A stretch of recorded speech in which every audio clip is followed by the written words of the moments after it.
Halo, Shalom kepada tuan-tuan dan puan-puan yang saya kasihi. Saya sungguh bersuka cita kita boleh bertemu lagi hari ini. Dan kepada kawan-kawan yang lama tidak bertemu dan saudara dan saudari seiman yang dikasihi juga, kita bertemu hari ini. Amen. Saya sungguh gembira, bersyukur kepada Tuhan. Haleluya. Saya Pastor Mila Likup. Hari ini saya mau berkhotbah. Tajuknya adalah misteri. Di dalam kamus satu maksud lagi adalah rahasia. Amen. Di dalam Alkitab misteri, banyak misteri. Umat Allah di padang gurun, ada juga misteri umat Allah di padang gurun. Dan misterinya juga ada juga tentang tiang-tiang dan ambang pintu di Mesir. Itu juga misteri, ya. Dan banyak misteri. Misteri tentang dua saksi, two witnesses. Dan misteri tentang tadbut Allah, the Ark of Covenants. Oke, yang di bait Allah. Tahukah tuan-tuan dan puan-puan, semenjak kerajaan Rom menghapuskan bait Allah di Yerusalem tahun 70 Masihi, 70 AD, sehingga sekarang di Yerusalem orang Israel tidak ada bait Allah. Itu juga adalah satu misteri. Jadi banyak misteri yang boleh kita lihat di dalam kitab suci ini ataupun Alkitab. Tetapi hari ini saya mau kongsikan secara ringkas saja, ya, secara ringkas tentang misteri. Oke. Firman Tuhan di dalam Perjanjian Lama, the Old Testament, buku Daniel, the book of Daniel, pasal 2 ayat 28, Allah di surga, dialah yang memberitahu atau menyatakan tentang misteri-misteri kepada manusia. Dan di dalam Perjanjian Baru, kita membaca di dalam Perjanjian Baru, the New Testament, di dalam 1 Korintus, 1 Corinthians, pasal 2, ya.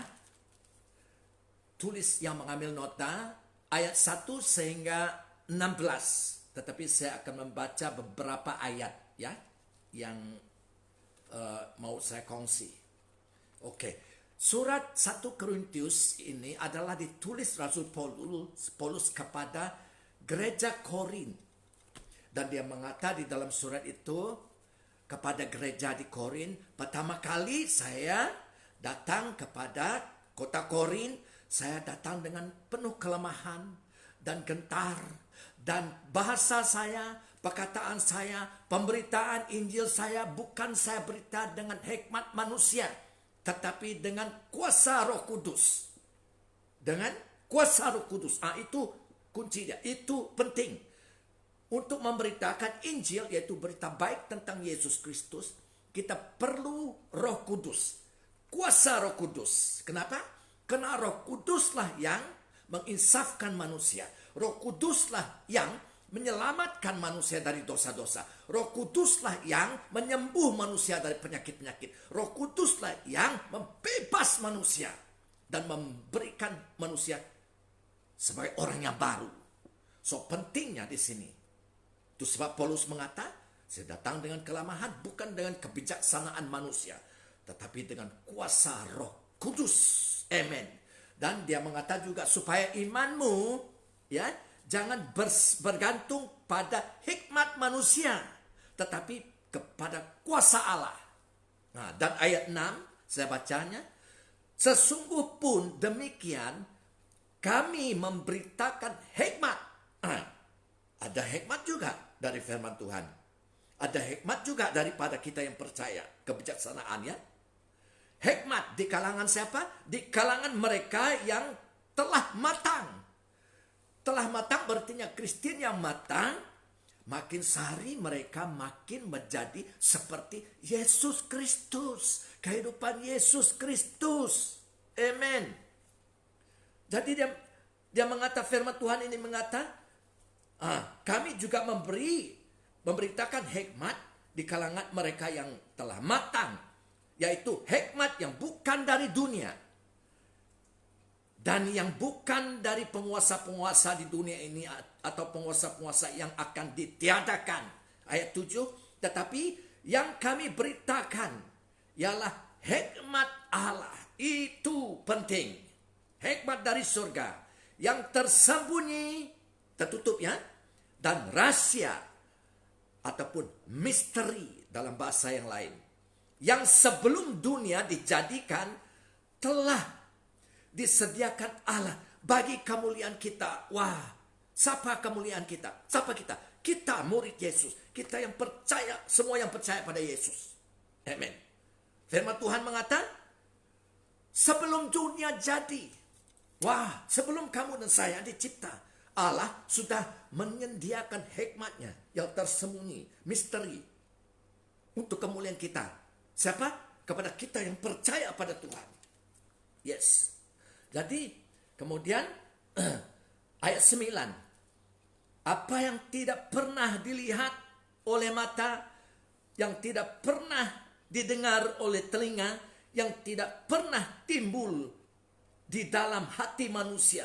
Semua yang disediakan Allah untuk mereka yang mengasihinya. Untuk siapa? Untuk mereka yang mengasihinya. Semua hikmat Allah yang tersembunyi, rahasia ini, misteri ini yang telah disedia Allah. Bila sebelum dunia jadi, telah disediakan. Untuk siapa? Untuk mereka yang mengasihi Allah. Siapa yang mengasihi Allah? Kita yang percaya pada Allah. Yang percaya pada Yesus sebagai juru selamat dan Tuhan kita. Itu dia. Oke. Ya. Dan, ayat 10. Karena kepada kita lah, siapa? Kita yang percaya. Semua yang percaya pada Yesus. Kepada kita ya. Allah telah menyatakannya oleh Roh Kudus. Yes, Roh Kudus. Sebab Roh menyelidiki segala sesuatu, bahkan hal-hal yang tersembunyi dalam diri Allah. Ayat 12, kita tahu kita tidak menerima roh dunia. Siapa? Yang percaya ya. Tetapi roh yang berasal dari Allah. Supaya apa? Supaya kita tahu apa yang dikaruniakan Allah kepada kita. Apa yang diberikan Allah kepada kita. Wah, luar biasa. Amen. Jadi kita melihat di sini misteri ataupun rahasia ini di dalam Alkitab hanya dinyatakan Allah kepada kita yang percaya pada Yesus dan dinyatakan oleh Roh Kudus kepada kita yang percaya. Ini penting. Di dalam perjanjian baru in the New Testament, the book of Colossians, buku Kolosi, tulis ya, pasal 1 ayat 25 sehingga 28, pasal 2 ayat 2 sehingga 3, pasal 4 ayat 3. Misteri ini, kebenaran di dalam pasal itu, tadi pasal-pasal di dalam Kolose, misteri ini adalah Yesus Kristus. Misteri ini adalah Yesus Kristus. Maksudnya, tuan-tuan dan puan-puan yang dikasihi, kalau kita mau tahu misteri ataupun rahasia yang tersembunyi sebelum dunia dicipta oleh Allah, hikmat Allah, ya, apalagi yang tidak pernah dilihat mata manusia ataupun didengar telinga manusia atau ada di dalam hati manusia. Misteri-misteri ini kuncinya adalah Yesus Kristus. Amen. Haleluya. So, tuan-tuan dan puan-puan yang dikasihi, apa yang berlaku, apa yang kita lihat dan dengar di seluruh dunia sekarang bukan perkara-perkara ataupun peristiwa-peristiwa yang baru timbul saja, baru diketahui. Tidak. Bagi kita yang percaya pada Yesus Kristus dan terus tumbuh matang, Alkitab telah memberitahu kita sebelum ia berlaku. Kita sudah tahu. Allah mengatakan sudah berlaku sebelum ia berlaku. Ini luar biasa. Jadi apa yang berlaku sekarang di seluruh dunia, kejahatan, bencana-bencana, tidak memanjatkan kita yang percaya Tuhan. Itu sebab penting saya menasihat. Semua yang memanggil diri gereja ataupun Kristen ataupun semua yang percaya kepada Yesus harus membaca Alkitab ini senantiasa. Amen. Supaya kita tahu apa yang belum berlaku, sudah diberitahu Allah kepada kita. Dan sekarang kita melihatnya. Kita tidak terkejut, tidak terperanjat, tidak. Karena hikmat yang tersembunyi, rahasia, misteri itu sebelum dunia dijadikan telah diberikan Allah kepada kita di dalam Yesus. Amen. Dan sekarang dinyatakan kepada kita yang percaya oleh Roh Kudus. Pentingnya Roh Kudus. Roh Kudus adalah Roh Allah. Amen. So, kita melihat kebenarannya sebelum ia berlaku di dunia fisikal ini.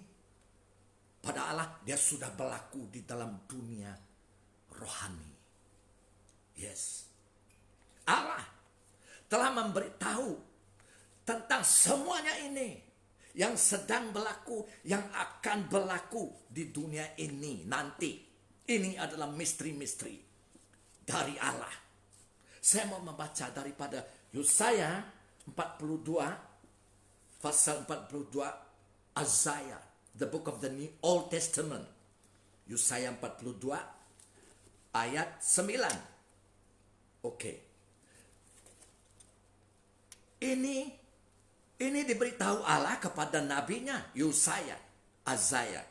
2700 tahun dulu sebelum ia berlaku sudah diberitahu. Saya mau membaca Yesaya pasal 42 ayat 9. Hal-hal yang telah kuno buatkan sudah pun berlaku, kata Allah. Apa artinya? Nubuat adalah kebenaran yang diberitahu Allah kepada nabinya untuk diberitakan kepada umat Israel ataupun bangsa-bangsa. Dan sekarang kita bacanya. Oke. Jadi Allah mengatakan hal-hal yang telah kuno buatkan sudah pun berlaku. Sekarang aku akan memberitahu kamu hal-hal baru sebelum semua itu berlaku. Wah, hebat. Allah memberi kita yang percaya kepadanya rahasia-rahasia yang tidak pernah dilihat manusia, tidak pernah didengar manusia dengan telinga ataupun dia ada di dalam hati manusia. Dan sekarang di dalam Yesus dinyatakan oleh Roh Kudus kita mengetahui. Haleluya. Itu sebab kita tahu apa yang akan berlaku pada masa depan mulai dari sekarang sampai akhirnya. Tahu semuanya di dalam Alkitab ini. Amen. Jadi kita mau membaca pasal 46, Yesaya 46 ayat 10. Di sini Allah mengatakan kepada Yesaya juga, sejak permulaannya, berarti sejak purbakala dulu, since ancient time, ya, sejak permulaannya aku, kata Allah, telah, apa kata telah penting, menubuatkan hal yang akan datang. Penting. Sebab masa itu ia belum berlaku, tetapi telah dinubuat, tetapi tentang hal-hal yang akan datang, yang belum berlaku pada masa itu. Dari dahulu, aku telah meramalkan hal yang akan berlaku. Amen. Yang belum berlaku dulu, tetapi akan berlaku pada masa depan. Ya, aku berfirman bahwa rancanganku tidak akan gagal. Bahwa aku pasti melakukan segala kehendakku, kata Allah. Saya mengatakan amin. Haleluya. Yes. Itu, dan apabila Yesus tiba di bumi ini, apabila Yesus tiba di dunia ini, dia mengatakan kepada murid-muridnya. Siapa murid Yesus sekarang? Kamu dan saya yang percaya Yesus dan terus percaya Yesus. Apa kata Yesus kepada murid-muridnya? Dia mengatakan dalam Lukas pasal 21 ayat 33 tulis. Luke, the Gospel of Luke chapter 21 verse 33. Yesus mengatakan kepada murid-muridnya, langit dan bumi akan berlalu, tetapi perkataanku, kata Yesus, tidak akan berlalu. Heaven and earth will pass away, but my word will by no means pass away. Itu kata Yesus. Jadi Yesus bercakap tentang apa pada masa itu? Dia bercakap tentang semua yang akan berlaku pada masa depan di dunia ini. Sebelum dia berlaku. Amen. Contohnya, oke. Kita ambil contoh. Yesus telah mati di atas salib untuk dosa, semua dosa manusia. 2000 tahun, kurang lebih 2000 tahun dulu, di mana di Yerusalem. Tetapi tahukah saudara, di dalam firman Tuhan juga mengatakan bahwa Yesus telah disembelih sebelum dunia dicipta. Sebelum kamu dan saya dicipta di dunia ini. Jadi pada Tuhan, sebelum dia berlaku, pada Tuhan telah berlaku. Saya mau membaca daripada Wahyu, Perjanjian Baru, the book of Revelation, Wahyu pasal 13, ayat 8. Dan semua orang yang diam di atas bumi akan menyembahnya. Ini bercakap tentang apa? Ini bercakap tentang Antikristus yang akan menjelma, belum menjelma ya, akan menjelma nanti pada penderitaan besar 7 tahun itu setelah saya khotbah dulu. Dan firman Tuhan mengatakan semua orang di dunia ini akan menyembah Antikristus itu. Siapa mereka? Yaitu setiap orang yang namanya tidak tertulis sejak dunia dijadi di dalam kitab kehidupan dari anak domba yang telah disembelih. Dalam bahasa yang lain, untuk menyenangkan. Yes, artinya masa ini belum tiba. Akan datang masa depan. Semua manusia di bumi ini akan menyembah Antikristus. Bukannya Kristus, yang sebaliknya. Antikristus, ya dari setan. Yes. Siapa mereka? Siapa mereka yang semua yang akan menyembah dia ini? Yaitu nama-nama mereka yang tidak tertulis di dalam buku kehidupan anak domba. Buku siapa itu? Buku Yesus Kristus. Semua yang tertulis di dalam buku kehidupan anak domba itu masuk surga.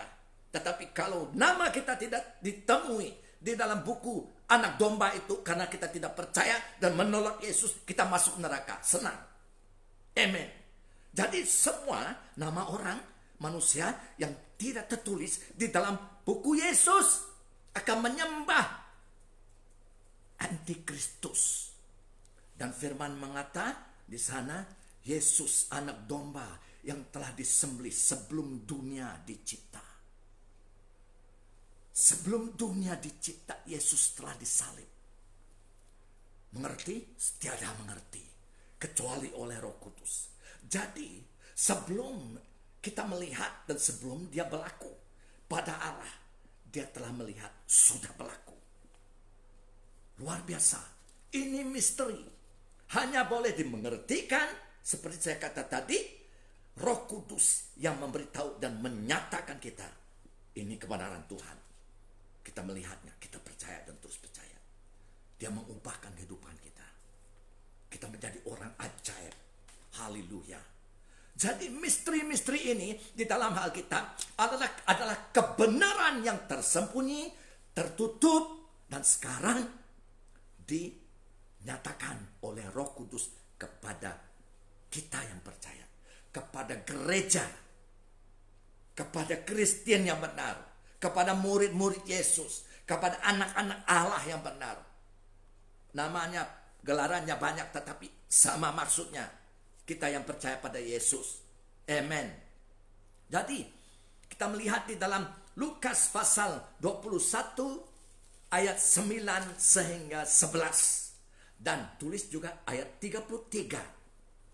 Di sana, Yesus memberitahu kepada murid-muridnya di Yerusalem tentang apa? Misteri zaman akhir. Yes, katanya Lukas pasal 21 ayat 9. Saya membaca sampai 11 ya. Oke. Mana dia? Oke. Dan apabila kamu, kata Yesus, mendengar tentang peperangan. Tuan-tuan dan puan-puan, selama ini kita telah mendengar tentang peperangan. Sekarang pun peperangan berlaku di sana sini di Timur Tengah. Yes. Dan pemberontakan. Banyak pelaku pemberontakan. Dalam Inggris, pemberontakan adalah unrest. Ada S. When you hear of unrest, ada S. Di sana sini unrest, ada S. Janganlah kamu terkejut. Do not be terrified. Why? Sebab semuanya itu harus terjadi dahulu. Tetapi itu tidak berarti kesudahannya akan datang segera. It's not the end yet. Ya belum yang terakhir, belum. Dan dalam ayat 10, Yesus mengatakan kepada mereka, bangsa akan bangkit melawan bangsa dan kerajaan melawan kerajaan. Sedang berlaku, tuan-tuan dan puan-puan. Sebelum dia berlaku, kita telah, firman Tuhan telah menulisnya. Dan akan terjadi gempa bumi yang dahsyat. And there will be great earthquakes, ada S, in various places. Gempa-gempa bumi. Berlaku. Yes. Dan berbagai tempat akan ada penyakit sampah. Penyakit yang membunuh. Yang mendatangkan maut. Contoh, coronavirus. Satu daripada banyak penyakit-penyakit yang telah datang. Dia akan datang lagi. Yesus, Tuhan mengatakan, dia pasti berlaku. Tiada siapa boleh menghentikannya. Dan kelaparan. Pestilences and famine. Semua ada S. Berarti banyak penyakit-penyakit yang mendatang maut, banyak kelaparan di seluruh dunia juga. Dan akan terjadi juga hal-hal yang mengejutkan dan tanda-tanda yang dahsyat dari langit. And there will be fearful sights, ada S. Dan great signs from heaven, ada S. Yes, itu dia. Jadi, kita melihat dalam ayat 33, kemudian Yesus mengatakan kepada murid-muridnya, langit dan bumi akan berlalu, tetapi perkataanku tidak akan berlalu. Heaven and earth will pass away, but my word will by no means pass away.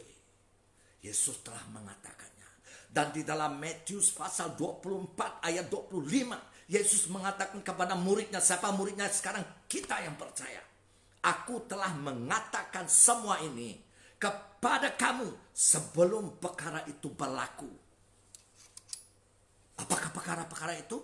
Peperangan, kelaparan, yaitu kebuluran, famines, penyakit sampah, penyakit yang mendatangkan maut, penyakit banyak, ya, pestilences, gempa bumi, semua ini kata Yesus pasti akan berlaku dan digenapi firman-Nya.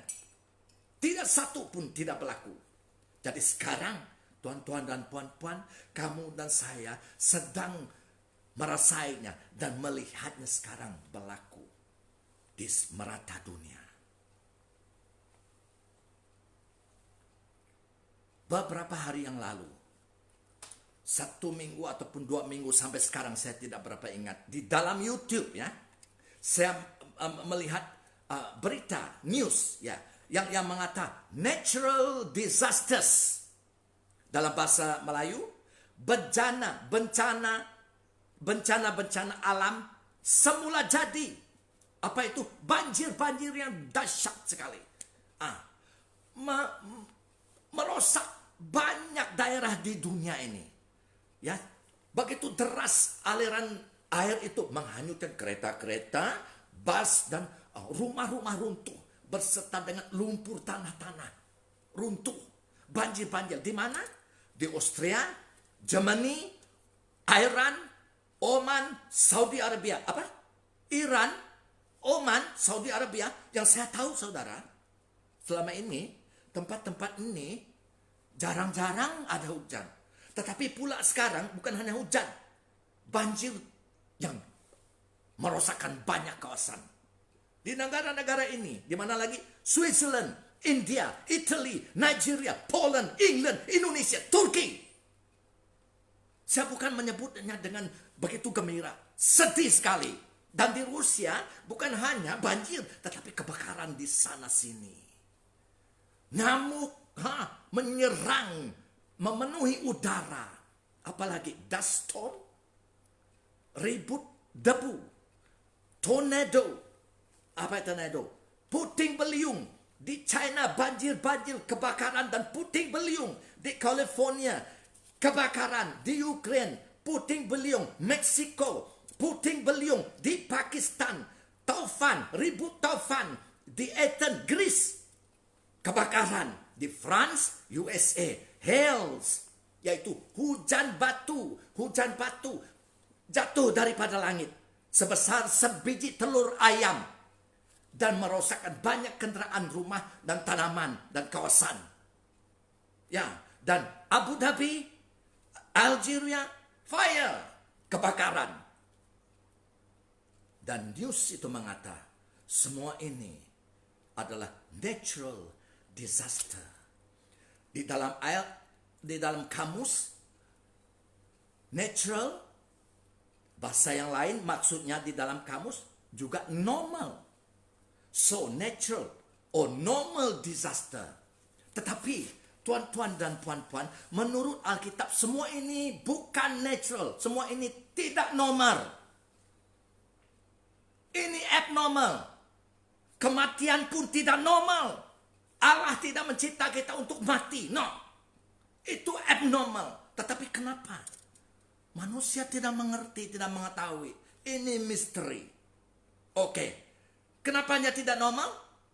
Dia bukan normal. Dia bukan natural. Karena yang saya tahu bila Allah mencipta langit dan bumi dan segala isinya di dalam Kejadian. Perjanjian lama. The Old Testament. The Book of Genesis. Pasal 1 dan pasal 2. Allah mencipta. Setiap kali dia mencipta, 6 hari dia mencipta. Dan hari pertama setelah dia mencipta, dia melihat apa yang diciptanya hari pertama. Dia mengatakan good, baik. Dan hari kedua setelah dia mencipta, dia melihat apa yang dicipta dia pada hari kedua. Dia mengatakan baik. Hari ketiga, 4, kelima, keenam. Baik, baik, baik. Dan hari yang keenam, hari yang terakhir sekali. Yang terakhir sekali dia cipta adalah manusia. Dan bila habis dia mencipta manusia dan melihat segala ciptaannya yang sudah selesai, dia mengatakan sangat baik. Apa itu? Very good. Apa itu? Sungguh sempurna. Itu natural. Itu normal. Jadi bila kita membaca pula Genesis chapter 3 ataupun Kejadian pasal 3, barulah kita tahu. Semua kejahatan ini, bencana-bencana yang menimpa seluruh dunia ini adalah hasil Kejadian pasal 3. Jadi, apa yang berlaku di dalam Kejadian pasal 3? Yaitu Adam jatuh dalam dosa. Dan bila Adam dan Hawa jatuh dalam dosa, Allah mengutuk tanah. Apa? Allah mengutuk bumi ini. Dan karena dosa, firman Tuhan juga mengatakan manusia juga terkutuk. We are cursed creatures. Dalam Galatia pasal 3 ayat 10 dan 13 boleh tulis. Dalam buku Perjanjian Lama, the Old Testament, the book of Jeremiah, Yeremia pasal 17 ayat 5. Cursed is the one who trusts in man, Berartinya terkutuklah seorang itu yang berharap pada manusia. Terkutuk. Who depend on flesh for his strength. Yang bersandar pada kekuatannya sendiri. Terkutuk. And whose heart turns away from the Lord. Dan jiwa atau hatinya yang berpaling daripada Tuhan. Terkutuk.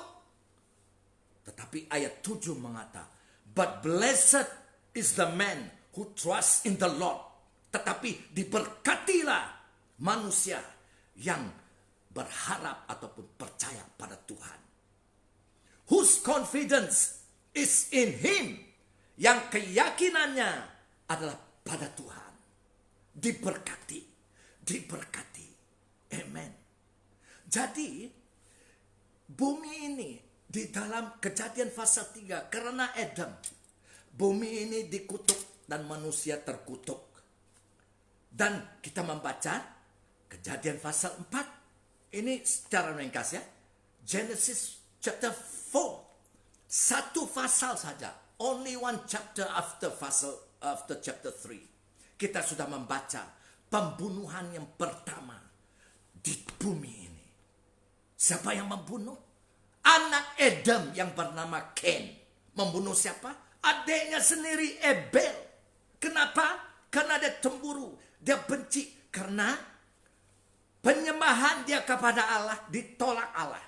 Tetapi penyembahan Abel kepada Allah diterima Allah. Dia bunuh Abel. Tuan-tuan dan puan-puan, kebenarannya di sini. Ada cara untuk kita menyembah Allah. Dan ada cara penyembahan ditolak Allah. Alkitab mengatakannya. Tetapi itu tajuk khotbah yang lain. So, kita melihat manusia dan dunia ini semakin lama semakin jahat. Dan kita membaca pula di dalam Kejadian pasal 6. Oke. Kejadian pasal 6 ayat 5 sehingga 8. Saya baca.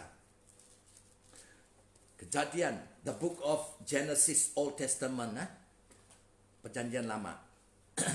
Pasal 6 ayat 5 sehingga 8. Tuhan nampak betapa jahatnya manusia di bumi. Apa? Di sorga Tuhan nampak betapa jahatnya manusia di bumi pada masa itu. Setelah Kejadian pasal 3, pasal 4, pasal 5, dan sekarang pasal 6. Bila manusia bertambah. Mungkin berjuta-juta sudah di bumi ini. Tuhan nampak betapa jahatnya manusia di bumi. Pikiran mereka sentiasa penuh kejahatan. Aduh, bukan sekali-sekala saja jahat pikiran. Tetapi pikiran manusia pada masa itu sentiasa dipenuhi kejahatan. Pikir. Terrible.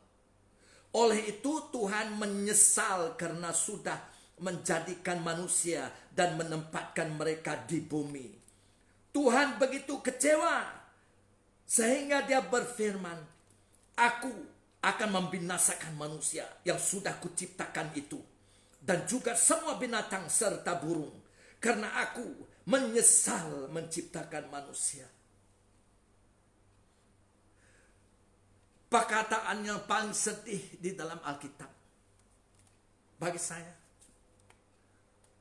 Tetapi ayat 8 mengatakan, tetapi Noah menyenangkan hati Tuhan. Bagaimana Nuh menyenangkan hati Tuhan? Hanya seorang daripada semua orang di muka bumi ini. Seorang saja menyenang hati Tuhan. Bagaimana? Tadi kita membaca terus. Saya membaca sampai ayat 22. Mengatakan Nuh melakukan. Bukan hanya mendengar. Tetapi melakukan segala sesuatu yang diperintahkan Allah pada dia. Menyenang hati Tuhan. Tuan-tuan dan puan-puan saudara yang dikasihi. Seorang jiwa sangat berharga bagi Tuhan. Sangat berharga. So, Tuhan menyelamatkan Nuh seorang berserta keluarganya. Berapa orang di dalam keluarga itu? 8 orang saja. Dan dia membanjiri seluruh dunia bumi ini. Dan memusnahkan segala kehidupan di bumi ini. Yang sama ini. Yes, habis cerita. hanya satu keluarga selamat. Itu sebab Yesus datang. Yesus datang dan Yesus mengatakan pula kepada muridnya, kepada kita sekarang. Ini misterinya. Yesus mengatakan, langit dan bumi, sudah kita baca tadi kan? Langit dan bumi ini akan berlalu, berarti lenyap lesap. Kenapa? Karena Allah akan mencipta langit dan bumi yang baru. The Book of Revelation, Wahyu, Perjanjian Baru, Wahyu, pasal 21 dan 22, baca di sana. Itu langit dan bumi yang baru. Dan terbaik sekali. Kita yang percaya pada Yesus akan diam di sana dalam tubuh yang baru. Siapa? Kita yang percaya pada Yesus, kita yang ciptaan yang baru akan diam di langit dan bumi yang baru. Ciptaan yang baru, bukan ciptaan yang lama. Tetapi kita mau tanya, siapa ciptaan baru ini? Semua yang percaya semua yang percaya pada Yesus adalah ciptaan baru. Kita akan diam di bumi, langit dan baru. Ciptaan baru, 2 Korintus pasal 5 ayat 17. Galatia pasal 6 ayat 15. Galatians ya. Yes. So, jadi semua malapetaka dan bencana-bencana yang berlaku sekarang di muka bumi ini bukan normal, bukan natural, abnormal. Saudara sudah tahu. Jadi soalannya, kenapa semua kejahatan ini, bencana-bencana ini berlaku juga di dunia sekarang? Apa itu? Peperangan, yes, kelaparan, bencana, gempa bumi, gunung berapi, puting beliung, ribut taufan, banjir, kelaparan, dan wabak-wabak yang mendatangkan maut, pestilence, yes. Peperangan, kenapa? Jawabannya adalah satu ayat saja. Saudara sudah tahu. Jawabannya adalah DOSA. Dosa. Itu yang menjawab semua bencana, semua malapetaka, semua kejahatan, dosa. Itu sebab Tuhan datang, Yesus datang untuk menghapuskan dosa. Karena itu adalah puncak semua kejahatan. Percayalah pada Yesus. Dan kamu dibenarkan. Yes. Kita sudah membaca puncak dosa, Adam. Kita semua turunan Adam, semua kita berdosa. Firman Tuhan mengatakan dalam Roma pasal 3 ayat 23. Semua manusia. Tidak kira bangsa, pangkat, besar kecil. Kaya, miskin. Berdosa dan kehilangan kemuliaan Allah. Apa itu? Kita tidak ada lagi kemuliaan Allah. Tidak ada lagi terang Allah. Jadi tidak ada kemuliaan, kita menjadi gelap karena dosa. Kehilangan kemuliaan Allah juga, kita tidak ada di surga lagi. Kita tidak dapat datang ke surga. Dan firman Tuhan mengatakan Roma pasal 6 ayat 23. Upah dosa adalah maut. Dosa, akibat dosa adalah maut. Bukan hanya mati tubuh dan dikubur. Tetapi maut dalam bahasa Alkitab adalah perpisahan dari Allah yang mulia. Tempat perpisahan itu adalah neraka. Tuan-tuan dan puan-puan, saya mau membaca di dalam perjanjian baru. Saya menggunakan dua Alkitab. Alkitab Indonesia dan Alkitab bahasa Malaysia. Oke? Ya lupa saya mengatakan. Saya mau membaca di dalam bahasa Malaysia. Dalam Roma pasal 1 ayat 18 sehingga 21. Roma pasal 1, the book of Romans, ya. Pasal 1 ayat 18 sehingga 23. Supaya kita mengerti. Ini tentang dosa dan kejahatan. Dari surga, from heaven, Allah menunjukkan kemurkaannya. Kemurkaan Allah adalah amarah Allah, yaitu wrath. Wrath or wrath? Wrath. Anak saya menjelin saya bila saya menyebut wrath or wrath. Ya, itu adalah his boiling anger. Ya, kemurkaan Allah. Ternyata ditunjuknya terhadap segala dosa dan kejahatan manusia. Karena kejahatan menghalangi manusia untuk mengetahui ajaran benar tentang Allah. Allah menghukum manusia karena apa yang dapat diketahui oleh orang tentang Allah sudah jelas. Berarti manusia boleh mengetahui dan mengenal Allah yang benar, yang mencipta surga, langit dan bumi dan segala isinya. Oleh sebab Allah sendiri sudah menyatakannya, sudah memberitahukan kepada kita manusia. Ini firman Allah, bukan firman saya. Sejak Allah menciptakan dunia, sifat-sifat Allah yang tidak kelihatan, baik kuasanya yang kekal maupun keadaannya sebagai Allah, dapat difahami. Difahami siapa? Difahami manusia. Oleh manusia. Dapat difahami oleh manusia melalui segala yang sudah diciptakannya. Berartinya apabila kamu dan saya sebagai manusia melihat langit, yes, bintang-bintang, bulan dan matahari, dan melihat kepada bumi ini, gunung-gunung, lautan, dan yang hijau-hijau, melihat kepada semua manusia, melihat kepada kamu dan saya melihat kamu, kamu melihat saya. Kita tahu bahwa ada satu kuasa yang lebih besar dari segala ini, daripada matahari pun, yang maha kuasa, dan namanya Allah. Kita dapat daripada melihat kepada segala yang dicipta Allah, mengenal Allah. Yes, percaya pada Allah, dapat. Ya. Dan firman Tuhan mengatakan, oleh itu manusia sama sekali tidak mempunyai dalih ataupun alasan untuk membela diri.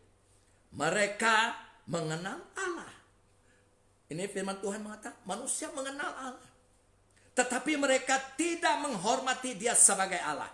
Mereka tidak bersyukur kepadanya. Sebaliknya, mereka memikirkan perkara yang bukan-bukan. Dan pikiran mereka menjadi gelap. Dipenuhi oleh kegelapan. Kenapa? Karena dosa. Gelap. Mereka mengaku bijak. Ini manusia. Padahal mereka bodoh. Ini firman Tuhan, bukan firman saya. Dan berita yang baik. Semua manusia boleh mengenal Allah di dalam Yesus. Dan selamat. Berita baik. Yes. So, kita mau membaca di dalam Roma pasal 8 ayat 18. Karena dosa alam semula jadi, alam semesta ini, yes, merintih, yaitu mengeluh, adu-adu, kesakitan, yes, dan menunggu pembebasan dari yang menghancurnya.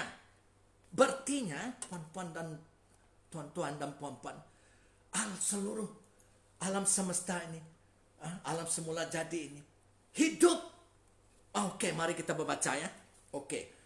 Roma pasal 8 ayat 18 sehingga 23 ya. The Book of Romans. Pada pendapatku, segala penderitaan yang kita alami sekarang tidak dapat dibandingkan dengan kemuliaan yang akan ditunjukkan kepada kita. Surga. Dan firman ini mengatakan kepada kita yang percaya pada Yesus, karena kita masih di bumi ini, di dunia yang penuh malapetaka dan kejahatan dan bencana. Kita pun menderita. Jangan heran, Kristen pun menderita sebab kita masih di dunia. Yes. Dengan penuh kerinduan. Wah. Dengan penuh kerinduan alam semesta, yaitu alam semula jadi, creation, kerinduan. Kenapa? Wah, pandai rindu. Why? Dengan penuh kerinduan karena alam semesta hidup. Bila Allah mencipta segalanya, bintang langit, bulan dan bintang matahari, semua itu bumi, yang di bawah bumi, air semuanya. Alam semesta. Allah yang hidup mencipta yang hidup. Itu kebenaran. Ini misteri. Allah tidak pernah mencipta yang mati. Oh, ada orang mengatakan, oh itu batu, mana ada kehidupan. Yesus mengatakan, kepada orang Farisis, orang Yahudi yang melarang anak-anak untuk memuji dan memuja Yesus bila dia datang ke Yerusalem. Yesus mengatakan, kalau mereka tidak memuji, bayi-bayi ini tidak memuji saya, batu akan berteriak memuji saya. Semua ciptaan Allah, all creation is alive. So, kita membaca lagi ya. Dengan penuh kerinduan, alam semesta menanti-nantikan masanya Allah menunjukkan anak-anaknya. Bilakah Allah menunjukkan anaknya? Siapa anak-anak Allah sekarang? Saya. Tetapi sekarang belum menunjuk. Kenapa? Karena kita masih di dalam tubuh yang fana. Tetapi satu hari nanti, tidak lama lagi, Allah memberi kita tubuh yang mulia, yang baru. Kemudian masa itulah Allah yang akan menunjukkan anak-anaknya kepada alam semesta. Semua, langit dan bumi, segala isinya. Ini yang ditunggu alam semesta. Yes, ini yang ditunggu alam semesta. Ini yang dirindu oleh alam semesta. Alam semesta ayat 20. Alam semesta sudah dibiarkan menjadi sia-sia. Bukan karena kehendak sendiri, tetapi karena Allah menetapkannya demikian. Bila Adam berdosa, tanah terkutuk. Semuanya kena kutuk. Manusia dikutuk. Yes. Alam semesta jatuh. Meskipun demikian, ada juga harapan. Ada juga harapan pada siapa? Pada alam semesta. Pada creation. Bahwa pada satu hari, alam semesta belum berlaku lagi, akan dibebaskan daripada kuasa yang menghancurkannya. Lalu menikmati kebebasan dan kemuliaan dengan anak-anak Allah. Berartinya suatu hari, bilakah suatu hari itu nanti, alam semesta akan dibebaskan.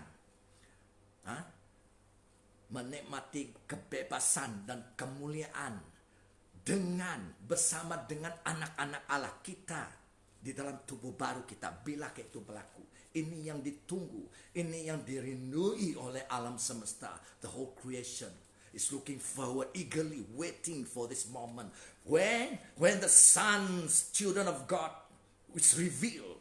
Bila kita datang dari surga bersama Yesus, kedatangan Yesus kedua kali nanti ke bumi ini bersama kita dalam tubuh yang baru.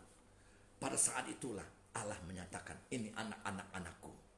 Saya termasuk, kamu termasuk yang percaya pada Yesus dalam tubuh baru. Itu yang ditunggu seluruh alam semesta. Barunya alam semesta menikmati kebebasan dan kemuliaan dengan anak-anak Allah. Dipulih. Bilakah itu berlaku? Bila Yesus datang kedua kali ke bumi ini, merentah bersama-sama kita 1.000 tahun. 1.000 tahun. Yes. Dan pada saat itu, bila Yesus memerintah 1.000 tahun itu, semua yang di dunia ini akan dipulih, diindahkan. Tidak ada lagi banjir-banjir yang dahsyat. Tidak ada lagi gempar bumi, tidak ada lagi gunung berapi, tidak ada lagi bah yang besar sini menghanyutkan itu, merosakkan kawasan. Tidak ada lagi peperangan, tidak ada lagi wabak-wabak, penyakit-penyakit yang mendatangkan maut. Tidak ada lagi kelaparan, tidak ada lagi taufan, tidak ada lagi puting beliung, semuanya baik.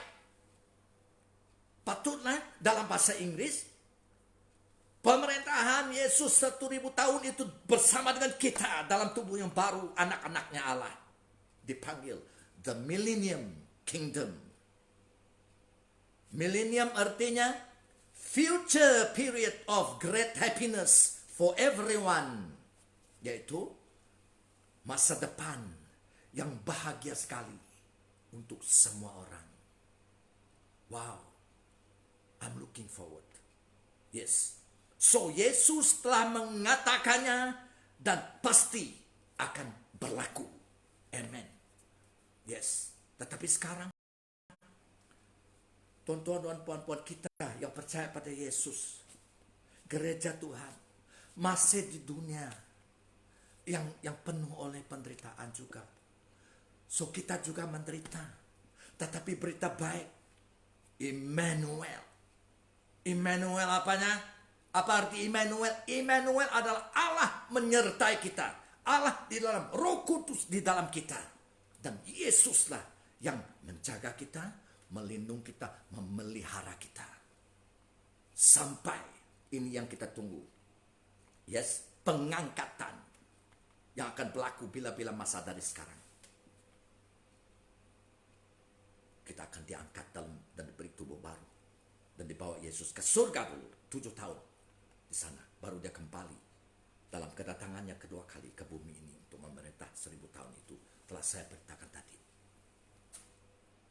Ini Yesus firman Tuhan mengata di sini di dalam Ibrani. Mari kita melihat Ibrani pasal 13 ya. Ayat 5 sampai 6. Ibrani, saya mau menghabis dengan ini, pasal 13 Hebrew ya.